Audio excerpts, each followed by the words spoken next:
Jo fa 25 anys que treballo com a professional del còmic. Tothom dibuixa. Fins on sabem, des de fa 70.000 anys, tots els membres d'aquesta espècie anomenada humana han dibuixat. Després li faig la barbeta, que també està feta amb un semicercle. L'ofici d'il·lustrador és una professió molt bonica. Consisteix en convertir en imatges allò que l'autora o l'autor o coautor ha escrit en paraules. En el meu cas, juntament amb la Catalina, el que m'ha fet ha estat elaborar un còmic.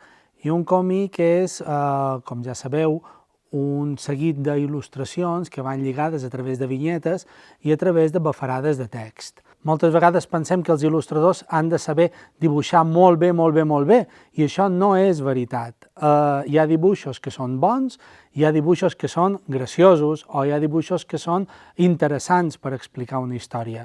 No crec en el talent, no crec en absolut en el talent.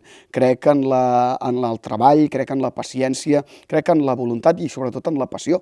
És a dir, la gent que es dedica a il·lustrar, en faci o no en faci el seu ofici, són dues coses molt diferents, és perquè volen fer-ho. Nosaltres, els il·lustradors, el que hem de fer en primer lloc és llegir moltíssim perquè així activem la nostra imaginació.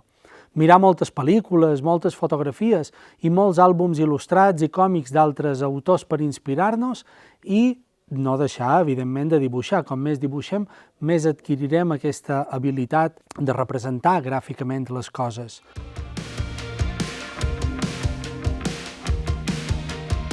El que sí que cal és convertir-se en una esponja.